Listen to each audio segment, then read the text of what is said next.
Muy buenos días. Me presento, mi nombre es Eduardo Sáez, soy el encargado de la Unidad de Desarrollo Indígena de la Corporación Nacional de Desarrollo Indígena. Vengo principalmente a darles un saludo de parte del subdirector nacional norte, don Eleodoro Moscoso Esteban, en virtud de este webinar que tienen respecto al turismo indígena. Sabemos que esta es una actividad que se ha visto bastante golpeada por la pandemia. Entre todos, como instituciones públicas y privadas, tenemos que hacer un esfuerzo para reactivar esta actividad. Les comento principalmente nosotros como CONADI, hoy en día hemos lanzado un concurso de apoyo a la actividad turística por 125 millones de pesos, que viene a contribuir, como les digo, a esta actividad que ha sido bastante golpeada por el COVID-2019, en el cual todos hoy en día estamos inmersos. Así que creemos que esta instancia es importante para que ustedes puedan adquirir conocimiento, fortalecer el recurso humano, indígena y no indígena respecto al turismo, y creemos que es importante que aprovechen esta instancia con Wilder y con los organizadores de esta actividad para ver fortalecido el turismo y entre todos contribuir a esta reactivación de la economía desde el punto de vista turístico. Muchas gracias y espero que aprovechen esta capacitación. Muchas gracias.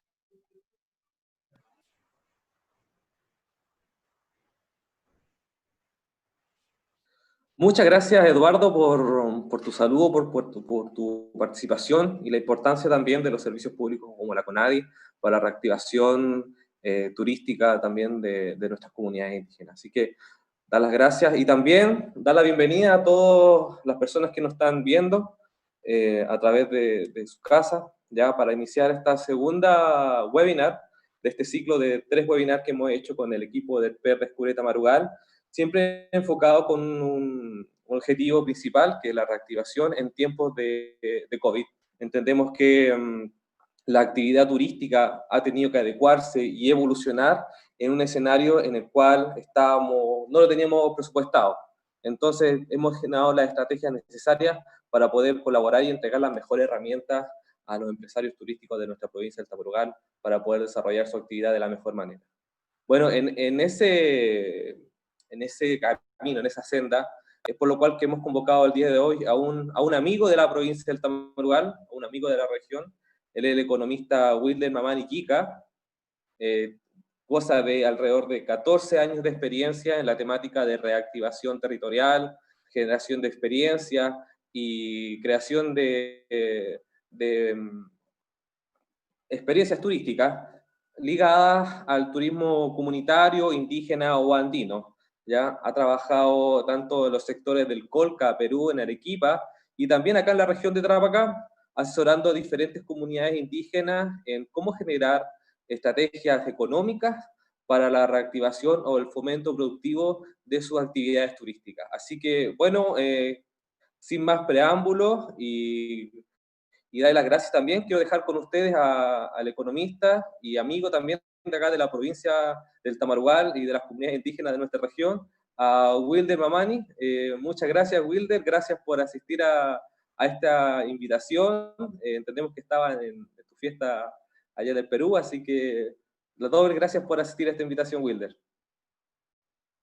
¿Qué tal? ¿Cómo están? Buenos días a todos. Eduardo, Erwin, encantado de estar con ustedes y también encantado nuevamente de poder quizás abordar estos temas que creo que en algunos espacios todavía son como marginales, ¿no? Como que por ahora estamos, como decir, distraídos con el tema de la emergencia, lo cual es completamente comprensible, el tema de atender a la eficiencia de los servicios básicos, y tanto Chile como Perú estamos igual en un desafío enorme porque ha puesto como que, como decirlo, en evaluación, ¿no? Nuestros sistemas sanitarios, y obviamente sobre eso habría mucho que hablar, pero hoy día creo que también en función a la invitación que estábamos conversando con el equipo del PER, era un poco describir cómo es que estamos ahora, hoy, en la mirada del turismo comunitario, cómo es que probablemente en esta lectura corta, breve, que vamos a tener en este pequeño webinar, describir algo de lo que nos espera como desafíos y también cómo es que podemos quizás sumarnos, ¿no? En el sentido de que varias instituciones tienen distintos objetivos en común en función al territorio, al tema de promoción del turismo en temas comunitarios, pero también en función a esta lectura más global, que es que el turismo en sí va a tener grandes desafíos que tenemos que atender, ¿no? Mire, yo me permití hacer una pequeña presentación, se las voy a compartir ahora. Así que sí, me gustaría que, a ver, un segundo, que aquí está. Espérenme un segundito. Está aquí. Extrañamente no sale, a ver.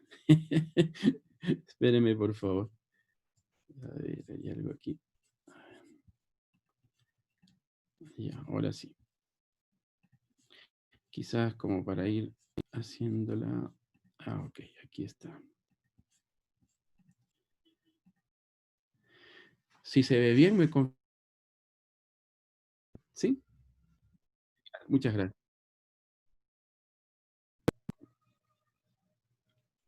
Ok, listo. Yo quería abordar quizás algunos conceptos previos, ¿no? Que un poco para entender cómo es que tenemos la mirada del turismo comunitario. Obviamente hay un tema de cosmovisión andina, de este sincretismo mágico religioso que puede ver hasta desde lo religioso a lo culturalmente, históricamente que hemos tenido en estos territorios, que son esta cosmovisión muy interna, muy propia de cada territorio y que cada uno tiene sus diferencias, ¿no? Entonces, más allá de hablar del tema de la cosmovisión andina, la idea es un poquito centrarnos en algo que es abordar algunos conceptos que tienen que ver con el desarrollo territorial concebido desde el vínculo rural y lo urbano, entendiendo de que hay una relación siempre a lo rural, pero también desde lo urbano, ¿no? Y voy a recoger unas palabras de un texto que tengo por ahí, donde dice que no existe desarrollo rural sin urbanos que crean en desarrollo rural. Ok, desde los años 60 en adelante existe una tendencia urbanizadora de discursos y acciones, ¿no? Y que a la fecha lo tenemos presente. Y estoy casi convencido de que en gran parte de los países de Latinoamérica todavía hay esta concepción de que lo rural tiene que ver mucho solo con lo productivo, agropecuario, y más no con ¿cómo se puede decir? Con algo más complejo, más sistémico, ¿no?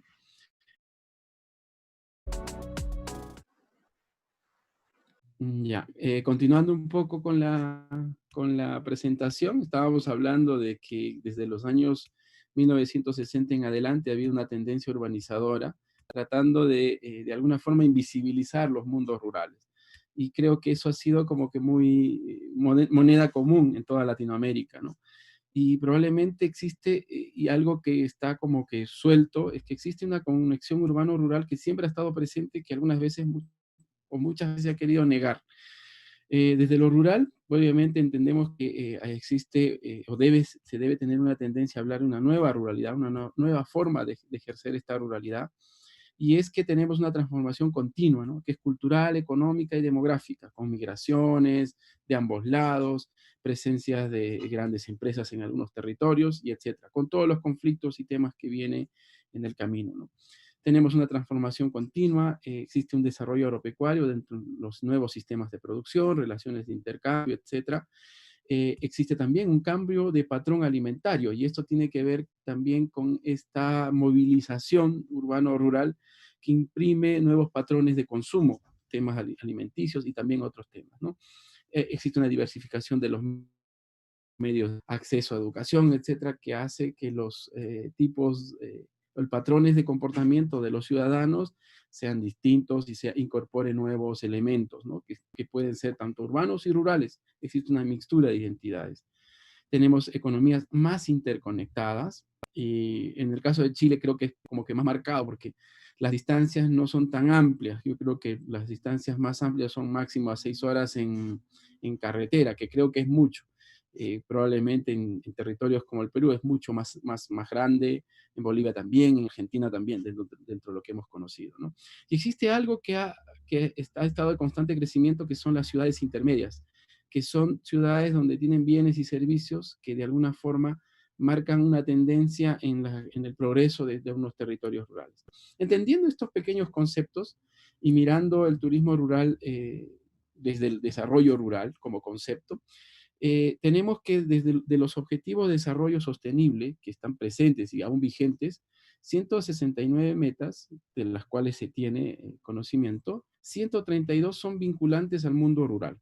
Entonces, si entendemos que eso es así, y si entendemos de que estamos orientados al cumplimiento de estos objetivos de desarrollo sostenible, pues tenemos que volcar la mirada también al comportamiento de estas metas en lo rural. El sector rural ha crecido, pero no ha crecido en inclusión. ¿Eso qué significa? Independientemente de la migración que tenemos de los ámbitos rurales, la migración igual ha tenido un alto impacto, pero creo que en términos generales los países a nivel de Latinoamérica han crecido en infraestructura, en empleo, en varios temas, pero se mantiene la desigualdad en temas de ingresos. Y eso creo que es una moneda común que tenemos en toda Latinoamérica, ¿no? En el caso peruano probablemente es más amplio el tema de la informalidad, en el caso chileno también existe, ojo, pero no es tan elevado como algunos países como Bolivia, Perú y un poco en Argentina, ¿no? Tenemos que la planificación en el territorio y la ejecución, o sea, como una pregunta, si es que han respondido al desafío, ¿no?, de estas 169 metas, ¿no? Generalmente los planes de desarrollo en los territorios tienen grandes sesgos solo por grandes inversiones. Estamos hablando de aeropuertos, estamos hablando de grandes complejos turísticos, pero la mirada al tema de inversión en los territorios rurales todavía es limitada. Justo hace unos minutos nos decía el representante CONADI que tienen 125 millones como parte de una convocatoria para poder dar este impulso para el tema turístico, que son, creo que al cambio, entre 8 y 9 millones de soles. Igual, en el Perú se ha lanzado un fondo que igual llega más o menos a ese monto. Entonces, pero haciendo una comparación, si ponemos en una balanza los niveles de inversión de los últimos 15 o 20 años,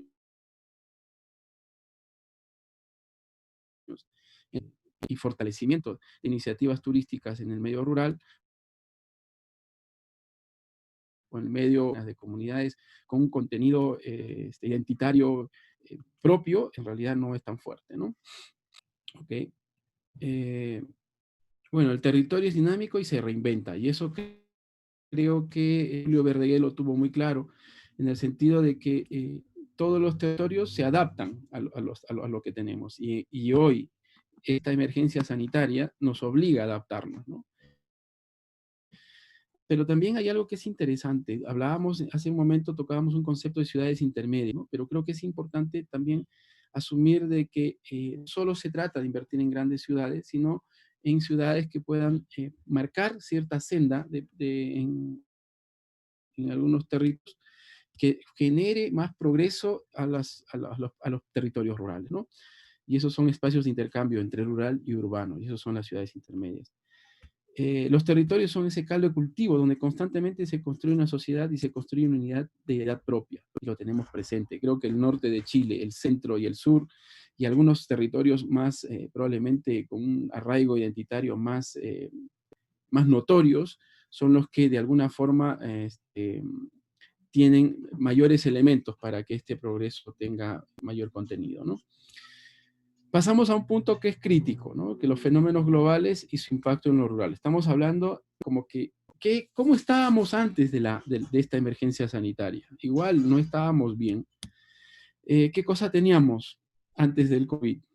Teníamos algo que está en camino, o sea, con o sin COVID lo teníamos y lo tenemos presente, el tema del cambio climático, los cambios en los mecanismos de producción y también de consumo, y las asimetrías de grupos de poder. Y creo que gran parte de las respuestas que pueden dar a este tema de asimetrías es que, sobre todo en el caso de Chile, hemos tenido hace poco, y probablemente pasada la pandemia, vamos a tener todavía esa sensación de no respuesta a este espacio de, ¿cómo le podemos llamar?, descontento social, ¿no? Que está pidiendo algunas cosas que son trascendentales, que son, bueno, el tema de cambio de la Constitución y cosas de ese tipo, y que tiene que ver con todavía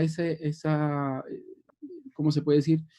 Esa simetría en quién concentra la mayor cantidad de poder en un territorio, en un país, ¿no? Luego, lo que tenemos, ¿no? Son cambios en los patrones de consumo. Hay algo que hay que comentar aquí, ¿no? Soberanía alimentaria versus la mejora económica. ¿Qué suele pasar, no? Que hace 20, 30 años, cuando se vivía en un medio rural, donde todavía había la costumbre, o esto de la agricultura orgánica, la agricultura tradicional, la comida de casa, era una alimentación nutritiva, muy rica, pero ¿qué pasa cuando se tiende a ganar cierto estatus y poder adquirir o sea, tener más poder adquisitivo, para decirlo en sencillo? Lo que pasa es que los patrones de consumo alimentario cambian y tenemos ahí una dicotomía, como una guerra. Estamos entre la soberanía alimentaria, que a veces se reproduce generalmente en territorios no necesariamente con un grado de ingreso interesante, o a través de la mejora económica retrocedemos en nuestra, ¿cómo se puede decir?, seguridad alimentaria buena, no la comida chatarra, lo que sabemos tener, ¿no? Y esto tiene que ver con esos cambios de hábitos, ¿no? En consumo, más calorías, etc., ¿no? También tenemos más acceso a bienes superfluos, que no necesariamente son cosas que se necesita en el momento. Por ejemplo, esta pandemia lo que nos ha dado a conocer es que tenemos, que hemos priorizado los bienes básicos. ¿Y qué es eso? Agricultura, alimentación. ¿Y qué ha pasado a un segundo plano? Los bienes superfluos, los bienes de lujo, aunque a todos nos quisiéramos darlo, ok, pero en esta pandemia, en esta emergencia, es lo que tenemos a flote, ¿no? Y tenemos un ingrediente adicional, ¿no? La tecnología, que es como un bien, como un tema que acelera cualquier tipo de estos procesos. Si antes teníamos que esta relación o cambios de patrones de conducta eran más lentos, ahora con el acceso a mayor información a través de la tecnología, estas barreras de accesos se limitan, ¿no? Simplemente ya disminuyen. Hablando, para ir terminando esta parte de los terrenos, del futuro de los territorios rurales, ¿no? En realidad depende de las fuerzas y procesos al interior de las comunidades rurales. Y tenemos que ver en estos espacios de juegos de roles, empoderamiento de nuevos liderazgos locales, fortalecimiento institucional de las instituciones que son útiles para el territorio, hablando en tema rural, y mecanismos de conservación de sus principales hitos culturales. Probablemente siempre va a haber esta guerra entre lo tradicional y lo nuevo, y la tendencia en el tiempo nos enseña que siempre hay como una adaptación, pero que lo nuevo siempre está a flote. Pero ¿cuáles son esos hitos culturales que podemos nosotros empezar a trabajar y resaltar, ¿no? Pero también depende de algo que es muy importante, ¿no? Tenemos ahora un fenómeno global. El tema de la pandemia nos cambia ciertos criterios y conductas, pero cómo estas comunidades afrontan y se relacionan con estos fenómenos globales, ¿no? Y tiene que ver con las alianzas interinstitucionales, con instituciones que son relevantes dentro del territorio, y preparar nuevas generaciones, nuevos líderes jóvenes para que puedan seguir trabajando en búsqueda de este bien común, el sumas causai, lo que hablábamos del tema de la cosmovisión andina. Este es un desorden. Esta es una fotografía que yo rescato de un amigo que hizo una presentación del tema alimentario, pero Andrés Ugaz nos quiso mostrar algo aquí, cómo funciona. Por ejemplo, tenemos aquí el círculo de cómo funcionan los ciclos de los flujos turísticos. Tenemos de color naranja las empresas hoteleras, restaurantes, que son vinculantes a los servicios turísticos. Y también los operadores turísticos, que son los que administran de alguna forma estos espacios. Pero dentro de qué es lo que se visita, generalmente tenemos a los territorios. Y puede ser también territorios comunales o paisajes, etc. Pero ¿qué cosa es lo que más se vincula? Si hablamos de agroturismo, si hablamos de emprendimientos comunarios o campesinos, tenemos que son tradiciones y actividades vinculadas a la cultura campesina. Tenemos un paisaje natural, patrimonio, y tenemos mucho marcado a nivel de todo el territorio, natural e histórico. Entonces, es ahí donde tenemos que ver cómo es que ¿cómo se puede decir? La nueva forma de abordar el turismo tiene que enfocarse en cómo estamos tomando la metodología de trabajo que tiene el Estado en invertir en turismo, ¿no?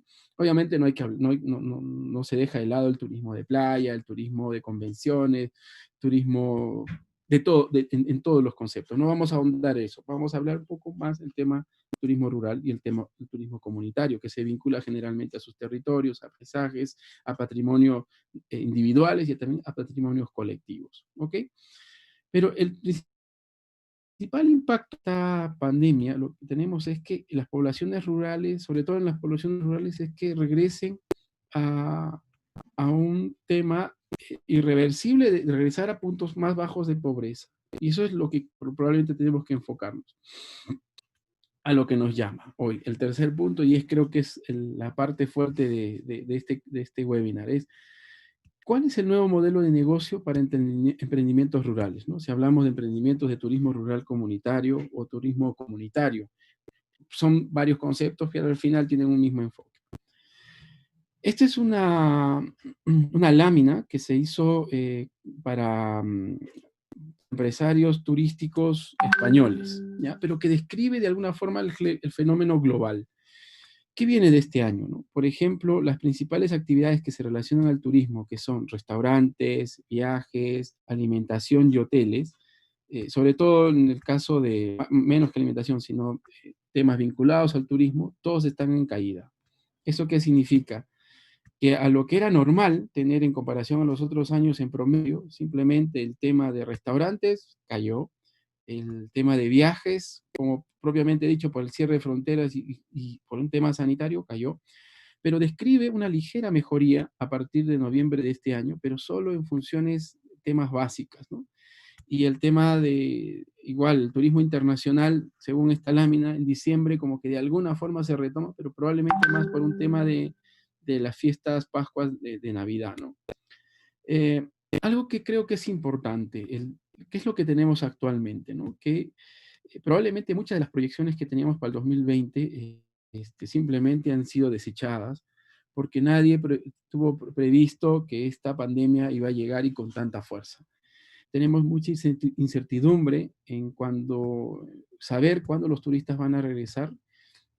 Los más positivos dicen que probablemente se reactive entre noviembre y diciembre con el turismo interno.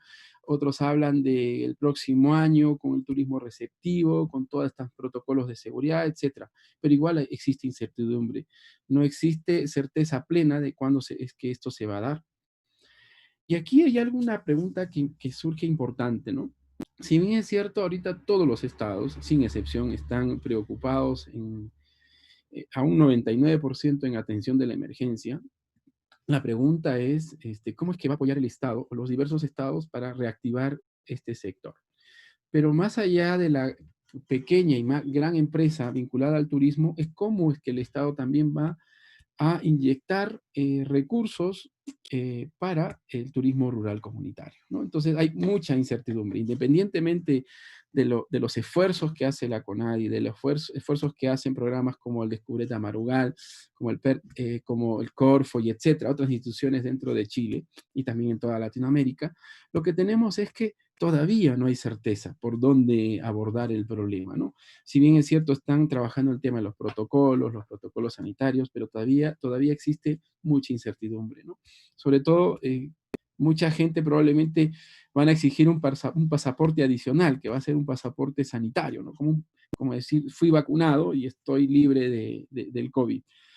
Eso no sé hasta qué punto se dé, pero probablemente no es solo la formalidad de decir que ya tengo el pasaporte, sino también es la desconfianza de recibir a alguien extraño en un territorio probablemente con una densidad, sobre todo el tema rural, que tiene una densidad alta de población mayor, estamos hablando de 50, 60, 70 años, que son más vulnerables a esta enfermedad, ¿no?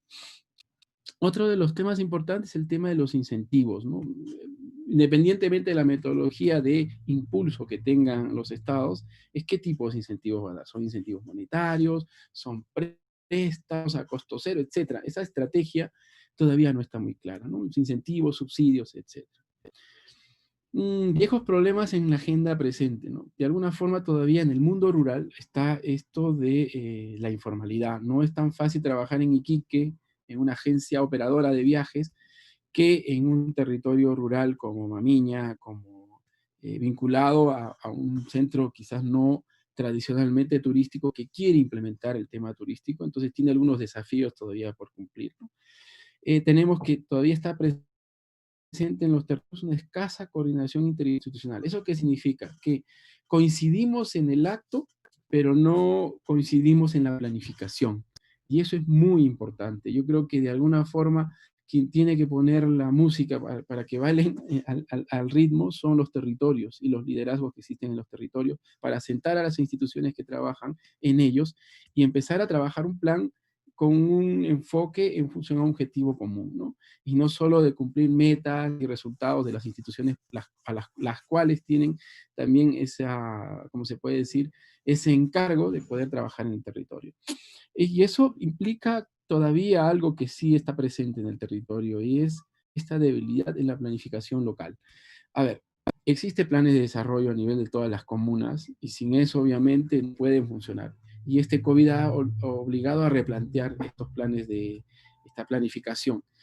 Pero todavía lo que no es todavía moneda común es que las comunidades indígenas que trabajan el tema turístico, sus instrumentos de gestión, de planificación, todavía no están, como dice, como no tenemos los relojes a la hora.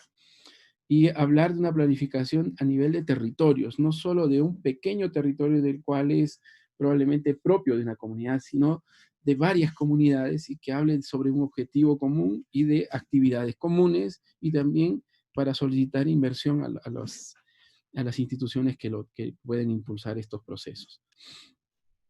Algo que es importante, yo creo que esto está presente tanto, por ejemplo, en los lugares que he podido visitar, en Putre, en Arica, en la parte rural que trabajan el tema turístico, en todo lo que es la región de Tarapacá y también el desierto de, ¿cómo puede decir?, el San Pedro de Atacama, es que existe una preocupación sobre la proyección de esos ingresos que ya no van a llegar.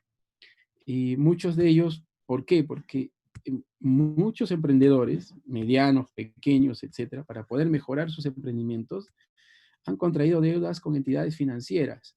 Y independientemente que éstas puedan lograr refinanciarlas, que puedan mejorar algunos, ¿cómo se puede decir?, mecanismos de pago, igual son deudas que existen y que están vinculadas a la proyección sobre ingresos que ya no van a llegar, al menos este año. Y eso es complejo.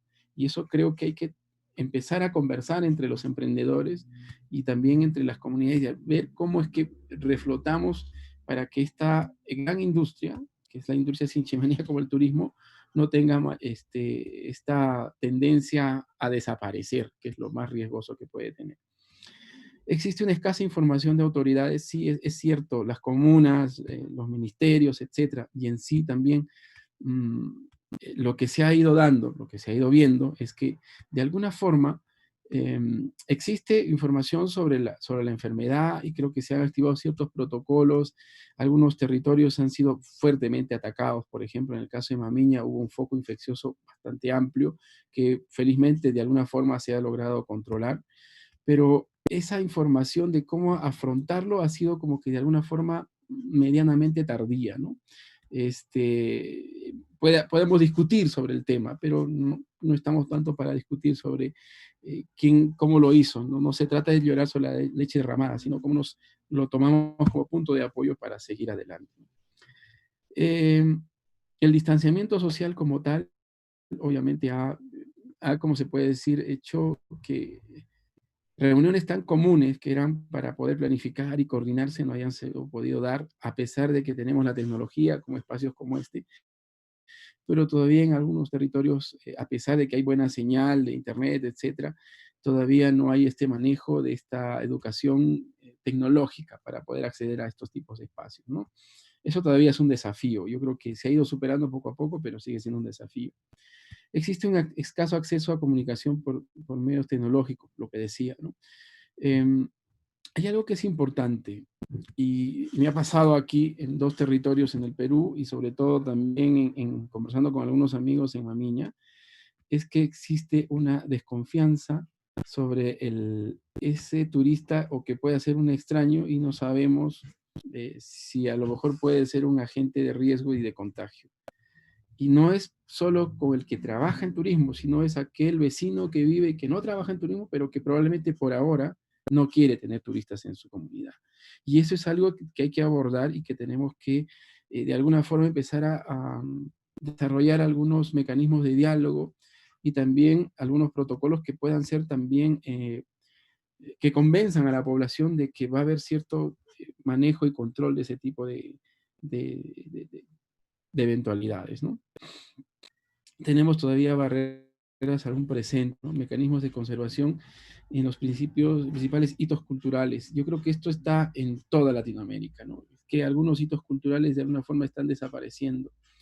Y si no tomamos en cuenta eso, probablemente como un activo principal para poder refundar, le vamos a llamar, el turismo comunitario, son activos culturales que probablemente los vamos a perder, ¿no?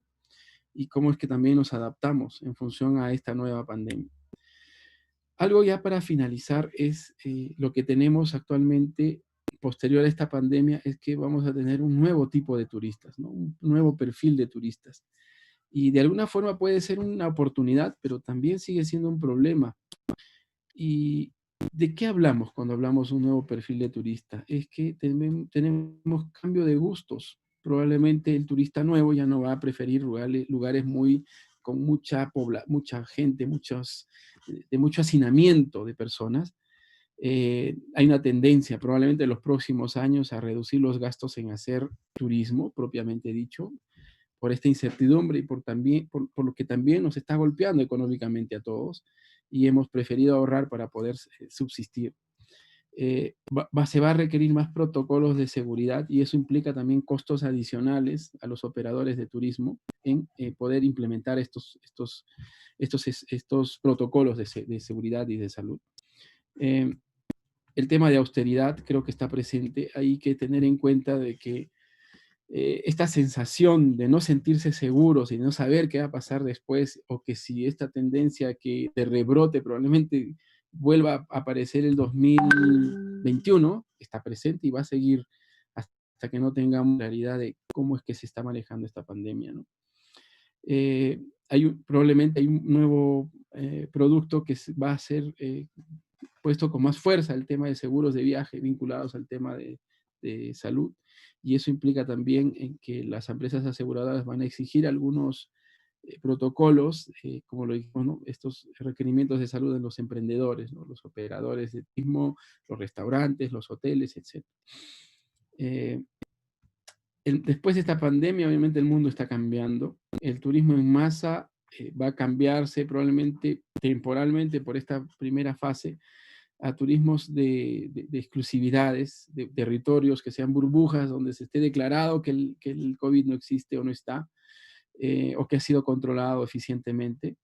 El calendario sobre cómo es que se desplazaban el turismo probablemente va a cambiar. Creo que en el caso chileno es muy marcado, ¿no? El mes de febrero, donde todo se lo toma, mucha gente se lo toma como para hacer turismo, yo creo que va a ser presente, pero de alguna forma, entendiendo que esta tendencia a no ir a lugares muy concurridos, y etcétera, va a seguir presente, entonces eso va a cambiar de alguna forma este calendario. El turismo interno, hablando de países o de regiones, yo creo que es también, más que un desafío, creo que es una gran oportunidad para poder vincular y voltear la mirada de ese turista tradicional que salía fuera del país a empezar a conocer el interior del país. Y eso creo que puede ser un desafío mezclado con un gran manto de oportunidad que sí puede ser vinculante al turismo indígena. El turismo internacional no sabemos cuándo llegará. No hay certezas, en realidad yo no me atrevería a dar un tema, una fecha aproximada de una tendencia del año, pero yo creo que sí se va a normalizar, pero con cierto grado de desconfianza. Hay otra cosa más, que es el turismo normal, que antes se tomaba 7 o 15 días en hacer un recorrido, probablemente de algo va a disminuir esa cantidad de días por la posibilidad de no exponerse con el otro. Probablemente va a haber una tendencia a hacer lo de siempre, pero con menos presupuesto, y eso va a obligar a que algunos emprendimientos o emprendedores o operadores de turismo puedan de alguna forma reajustar sus precios, y eso es complicado, muy complicado, pero habría que ver hasta dónde nos va. Lo que hablamos hace rato, el tema de más señales de seguridad por el mismo precio, ¿no? O sea, entendiendo de que va a haber protocolos adicionales que aplicar, entonces, pero eso de alguna forma se va a traducir en costos, pero la tendencia hasta puede ser hasta que esto baje, ¿no? Hay algo que creo que vino para quedarse con más fuerza, probablemente en territorios más interconectados como Chile, en parte del Perú, la costa peruana, un poco menos en Bolivia, un poco más en Argentina, esto de el comercio digital, o tener casi todo al alcance de un correo electrónico o de un WhatsApp, va a ser una tendencia que ya vino para quedarse y va a transformar de alguna forma algunas formas de hacer negocios, ¿no? También en los territorios y se puede decir, en los emprendimientos indígenas. De alguna forma, probablemente si volteamos la mirada a ese turismo nacional, a ese turismo local que puede fácilmente visitar un territorio cercano, es también poder rediseñar estos productos turísticos para ellos, ¿no? Hay que otorgar señales de certeza sobre el tema del manejo de esta emergencia sanitaria para reducir esa incertidumbre de visitar o no un nuevo territorio. La palabra que está de moda, dicen resiliencia para todo, ¿no? E innovarse. Pero muchas veces resiliencia e innovarse para personas que no tienen muchos ingresos es complicado, porque reinventarse implica también invertir en ese nuevo reinvento, entonces es complicado. Existe o tener acceso a incorporación de más tecnología en los procesos de venta y postventa, ¿no? Como dijimos, esto vino para quedarse y es también una gran oportunidad para hacerlo. Una oferta más flexible, en la cual no sea tan rígida, que le permita también al turista decidir o cancelar de alguna forma las visitas que quiera hacer. Accesos a procesos de formación en tecnología, eso creo que es muy importante, sobre todo en emprendedores comunitarios, en emprendedores rurales, que de alguna forma no han estado muy acostumbrados al manejo en extremo de la tecnología, ¿no? Que para un operador que vive en Iquique, que vive en Antofagasta, que se desenvuelve en un medio que sí ya le es propio y que está como pez en el agua, pues obviamente es fácil. Pero para alguien que no ha tenido esa, ¿cómo se puede decir?, continuidad del uso y de actualización de la tecnología, va a ser un desafío. El turismo rural comunitario o el turismo comunitario tiene el turismo interno como un nuevo motor e impulso y como un gancho para otros servicios asociados al turismo, ¿no? Transporte, restaurantes, etcétera, que de alguna forma es una oportunidad para dinamizar nuevamente la economía de estos territorios. Reescribir estos protocolos de seguridad, y obviamente aquí creo que es importante porque tanto en el Perú como en Ecuador, lo tengo entendido, y también en Colombia, se han empezado a reescribir estos protocolos para atención a turistas en hoteles, restaurantes, y seguramente que en Chile también, pero el tema es que muchos de estos protocolos todavía no están terminados o ya definitivos para el tema de turismo de aventura, turismo comunitario o turismo cultural, etcétera, ¿no? Todavía. Entonces yo creo que es más fácil adaptar para un gran hotel en Antofagasta o en Iquique que hacerlo para un pequeño emprendimiento en un territorio rural, ¿no? Pero creo que es una gran oportunidad para hacerlo. En algunos territorios creo que es importante empezar también un proceso de formalización. ¿Y eso qué tiene que ver? Por ejemplo, lo que se tiene son normas específicas, cómo es que se formaliza un negocio, un emprendimiento turístico, el turismo de aventura, etc. Pero creo que también es una gran oportunidad para que las autoridades de las comunas, de todas las instituciones a las cuales les interesa que estén formalizados, acompañar el proceso. Y no solo esperar que los emprendedores hagan ese protocolo de llegar a las instituciones para empezar ese proceso. No, es ir a visitar los territorios y en este proceso de adecuación de protocolos de seguridad, etcétera, cómo empezar este proceso de formalización y acompañarlos, ¿no? Eso creo que es súper importante. Creo que también hay algo que es como que una patita más de esta mesa, ¿no? Que no hay que dejar de lado, ¿no? Es que las instituciones tienen que acompañar algunos procesos de automatización y acceso a servicios tecnológicos. O sea, a la par, independientemente de lo que pueda invertir o o invertir colectivamente un territorio en automatizar o ingresar a la tecnología, es también de que las instituciones empiecen a colaborar y hacer este puente tecnológico entre esta gran demanda, que va a estar como que asustada por salir, pero de alguna forma generar este gran puente entre comunicación, formas de pago, etcétera, que de alguna forma haga más fácil esta vinculación de este turista que de alguna forma pues, va a entrar en este proceso de entre desconfiado y etcétera, pero de poder visitar este territorio, ¿no? Miren, yo les quería mostrar esto. Por ejemplo, esta es una captura de pantalla que hice de una comunicación que hicimos con tres señoras, tres emprendedoras de turismo rural comunitario en un territorio acá en el Valle del Colca, para empezar a conversar con ellas. Y para dos de ellas había sido, por ejemplo, nuevo el usar una videollamada en un WhatsApp. Y para muchos de los emprendedores también lo es. ¿Por qué? O por desconfianza, o porque todavía no es algo muy común de uso. Entonces, eso está presente en los territorios rurales, sobre todo en emprendedores de cierta edad que obviamente de alguna forma están entrando a la tecnología, pero con cierta dureza para poder entrar en ello, ¿no? Bueno, hasta ahí sería un poco ¿cómo se puede decir? La conversación en función a este tema. Creo que es muy importante tener presente que tenemos muchísimo por trabajar, muchísimo por qué empatizar con territorios rurales, territorios indígenas, territorios con emprendedores que de alguna forma han ido, ¿cómo se puede decir?, vinculando su territorio, abriendo las puertas de sus territorios, de sus casas, para poder empezar estos procesos de vinculación con turistas que vienen ávidos de conocer ese Chile que probablemente de alguna forma ha sido como que medio todavía sutilmente escondido, ¿no? Pero que está ahí presente, que de alguna forma nos puede mostrar muchísima riqueza y patrimonial y cultural en territorios rurales, que estamos seguros de que va a ser una gran oportunidad para que podamos trabajar este sector en todos los espacios que se pueda. Listo. Gracias. Estoy presto a cualquier comentario o pregunta.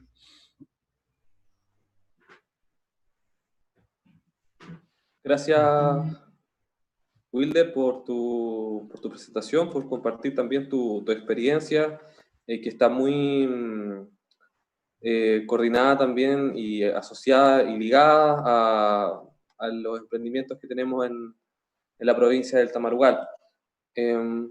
Vamos a revisar un poco los comentarios que hemos tenido en la presentación. Bueno, te mandan algunos saludos ahí por el 28 de julio, por la celebración de ustedes. Así que también hacen presente los saludos acá en la presentación. Wilder, bueno, para cerrar los comentarios, ligar un poco tu presentación a la que fue ayer de María Engel, en el cual recalcaba la importancia del sector privado en las gobernanzas, ¿no? Porque comentaba que las políticas públicas van modificando según los líderes de turno que tengan cada país o cada organización, por lo cual cada cierto tiempo se van renovando y no se genera como una línea estratégica que se mantenga en el tiempo, ¿no? Entonces, hemos conversado hoy en tu presentación, ha reforzado que esto es una oportunidad también para que las gobernanzas, en este caso los sectores privados de las comunidades, puedan fortalecerse y tomar esto en realidad como una oportunidad a largo plazo para poder captar el turismo o los turistas que han esperado captar frente a la competencia de otros sectores, como de otras regiones, ya que se prevé que el turismo local se va a aumentar, ¿no? Sí.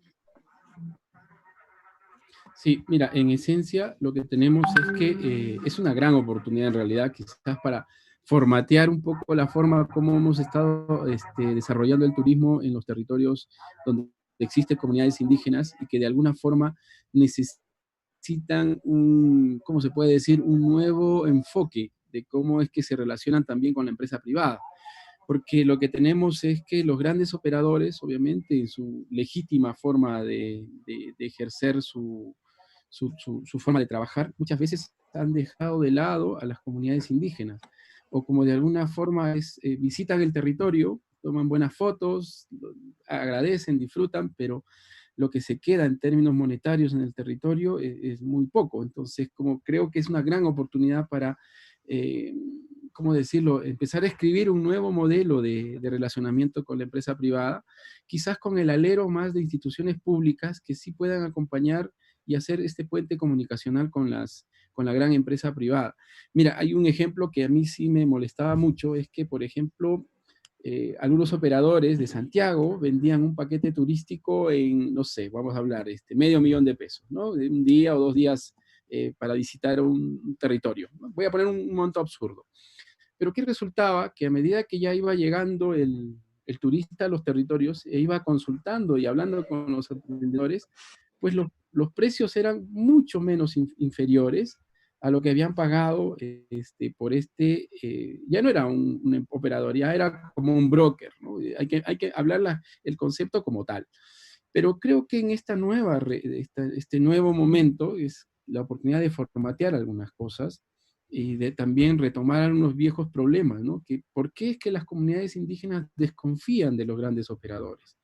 Es porque las relaciones siempre han sido un poco tirantes, han sido un poco, ¿cómo se puede decir?, más pegadas a beneficio de la gran empresa que llegar a un justiprecio con las comunidades indígenas, que es donde están los activos patrimoniales que se visitan y que obviamente el turista quiere conocer, ¿no? Eso yo creo que es como un gran momento de reescribir este modelo de gobernanza y también un modelo de administración en las comunidades indígenas que sí va a requerir un cierto grado de acompañamiento técnico de las entidades públicas, que es temas eh, de economía, simplemente, de administración propia de los negocios turísticos, porque no es solamente recibir un visitante como lo hacemos con mucho cariño en los territorios rurales, le abrimos las puertas, todo. Cuando ya hablamos de que eso empieza a ser ya recurrente y de alguna forma, entre comillas, no masivo, pero por lo menos ya con mucha más frecuencia, ya tenemos que hablar de un modelo de negocio, tenemos que hablar de emprendedores que se vinculen a esta nueva forma de hacer emprendimiento en la legalidad que se pide, obviamente. Fantástico, Wilder, gracias. Mira, ¿sabes que nos llega una pregunta? Gladys Copaira pregunta, ¿qué forma se prepara el Perú para la reactivación del turismo estando en pandemia? Igual comprendemos que la marca Perú es una marca latinoamericana fuerte, ¿no? Tiene elementos potentes como Machu Picchu y también el Valle del Colca. Entonces, me parece muy acertada la pregunta, ¿cómo ustedes se preparan para la reactivación estando en este escenario?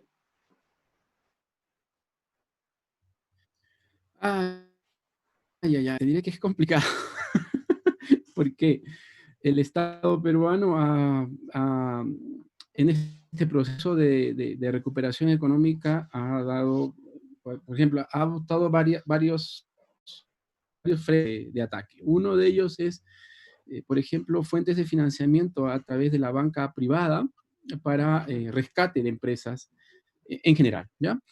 Pero ¿qué resulta? Que se descubrió que más del 70% de estos fondos se fueron a la mediana y gran empresa. Entonces la gente quedó muy descontenta y obviamente se está lanzando una tercera ola de financiamiento, porque en estas dos primeras se descubrió eso, que el 70% llegó a la mediana y gran empresa. En esta tercera ola, a través de pequeñas cajas municipales, que son entidades financieras que se tienen en territorios rurales, poder atender a los pequeños emprendedores, pero generalmente formalizados. El gran desafío que tenemos en el Perú es que muchos de los emprendimientos son informales. O sea, no pagan impuestos, no están registrados en el Ministerio de Turismo. O sea, entonces, ¿qué resulta? Que esta inyección de capital o de préstamos solo llega a las empresas formales. Entonces, tenemos todavía un público informal que es muy complejo de ser atendido, ¿no? Entonces, a la pregunta, ¿cómo nos estamos preparando? Mira, yo creo que todavía, a pesar que tenemos una marca que ha trascendido y que obviamente todavía cala a nivel de todo el territorio latinoamericano y mundial, todavía nos arrastramos muchos problemas del pasado, ¿no? Como la informalidad, y que probablemente esta tercera ola de financiamiento, donde ha salido le llaman FAE, es un fondo de apoyo y colaboración al turismo en esencia, en vinculante, pero eso son más o menos casi 500 millones de soles, que serían como, en dólares, quizás para entendernos al tipo de cambio, serían como como 120 millones de dólares, ¿no?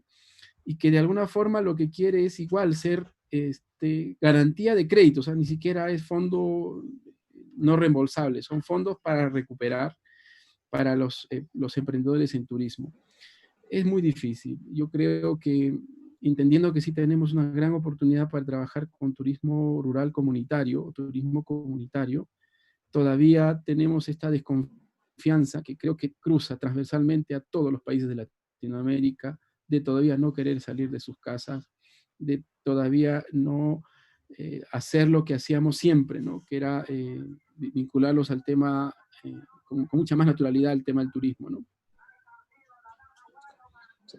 Comprendemos, Will, de cuál es el escenario para los estados locales, este desafío, ¿no? De tener catastrado más o menos cuáles son las empresas formalizadas y no formalizadas, ¿no? Que el gran desafío que tenemos acá también en la provincia, ¿no? Lograr incentivar la formalización también a los empresarios para que puedan también ser beneficiarios de los distintos salvavidas o préstamos o beneficios que pueda entregar el Estado para justamente salvar a las empresas en este escenario adverso. Uh-huh. Bueno, Wilder, yo agradecerte tu compañía por aceptar la invitación a entregarnos estos conocimientos tan necesarios para todos los empresarios, en realidad, no solamente de la provincia del Tamarugal, sino también de la provincia de Iquique y también, por qué no decirlo, de Chile, para conocer también la experiencia tuya desde un país donde el turismo también es una industria mucho más poderosa, ¿ya? Y sobre todo que tratas también de compartir estos conocimientos en las provincias o en las comunidades que ya poco a poco han ido avanzando en concretar la terminología de turismo comunitario o turismo indígena. Así que, bueno, Wilder, muchas gracias nuevamente por aceptar esta invitación. Nos estaremos comunicando nuevamente. Y bueno, te dejo la palabra por si quieres decir algún último comentario. Sí, mira, entendiendo de que es un espacio de trabajo muy vinculado al tema de territorios que obviamente necesitan un tipo de colaboración y más atención, yo creo que es muy importante empezar a fijarnos en los liderazgos locales que existen en cada territorio y empezar a coordinar con ellos. Mira, yo soñaría con algo para Chile que creo que es oportuno para darlo, ¿no? Es, por ejemplo, de un programa vinculado al turismo indígena en Estia, ¿ya? O sea, entendiendo los roles que tiene el PERT. PERT habla de un territorio mucho más, pero de alguna forma yo creo que es importante empezar a hablar de algo que pueda ser también transversal y que hable de generar espacios de coordinación, de esta nueva gobernanza, de estos nuevos mecanismos de captar recursos de fondos públicos, y que eso está presente. O sea, Chile, a diferencia del Perú, de verdad, ¿no? Los envidiamos por un lado en el sentido de que ustedes tienen una cantidad increíble de fondos concursables y para casi todo. O sea, desde un grupo de vecinos, un fondo individual, un fondo colectivo, un fondo para empresa. Entonces, yo creo que es como empezar a hacer este rol de articulador y puente para estos fondos, que de alguna forma nos suma al mismo objetivo, ¿no? Entonces, por eso yo, por ejemplo, tengo presente la experiencia de trabajo tanto en Quipisca como también en Mamiña y en Iquiuca, como comunidades vinculadas donde sí pude estar en ciertos espacios de tiempo y colaborar con ellos, y entendía de que existe todavía cierto temor, ¿ya?, para entrar al tema turístico, pero existe un potencial patrimonial, cultural enorme, no solo vinculado al tema que se pueda decir que ha sido más reciente de los últimos 500 años, que es el tema, o 700 años, que es el tema de las culturas que estuvieron presentes con más fuerza, pero es hasta retroceder mucho más atrás. Y lo bueno que tiene Chile es que ha tenido procesos de sistematización de estos procesos que han sido bastante interesantes. Entonces, por ejemplo, yo sí quiero no dejar de saludar a los amigos que están ahí, y me imagino que están todavía temerosos con esta pandemia, que cojamos esta oportunidad para encontrar nuevos mecanismos de coordinación y de también aprovechar los espacios institucionales que, por ejemplo, ahora tiene el programa PER Descubre Tamarugal, que es vincular a otros fondos. Y yo creo que en ese esfuerzo podríamos hacer algo más grande todavía, ¿no? Y no solo aprovechar los fondos que actualmente tiene el PER, sino de otros fondos adicionales, ¿no? Y bueno, para despedirme, en todo caso, gracias por la invitación, Erwin, al coordinador de Descubre Tamarugal también, al presidente del programa, al señor Wilfredo Bacián, a la presidenta de Mamiña, a la señora Gudelia. Ojalá que obviamente ha estado pasando por un tema penoso, desafiante, pero creo que igual hay mucha fortaleza en el territorio. A los amigos de Iquiuca y de todas las comunidades, obviamente, que hemos podido estar visitando. Muchas gracias por la invitación y de verdad encantado de estar con ustedes. Muchas gracias, y quiero rescatar unas palabras que dijiste, que acá en la región hay potencial arquitectónico, hay potencial que se puede explotar, que está en las comunidades indígenas, ¿no? Hay conocimiento empírico, hay masa crítica que debe ser pulida, ¿no? Y esta es una oportunidad para aquello. Así que, bueno, Wilder, muchas gracias, y a las personas que nos vieron también agradecer su visita y dejarlos invitados para mañana. Así que para mañana a las 11 de la mañana tendremos la exposición de don Gustavo Basotti, que también nos ayudará y nos entregará conocimientos para saber cómo afrontar el turismo por las pandemias sanitarias. Así que un abrazo a todos, cuídense mucho y quédense en sus casas. Nos vemos el día de mañana. Muchas gracias. Chao, chao. Abrazos. Chao, chao. Gracias, Erwin.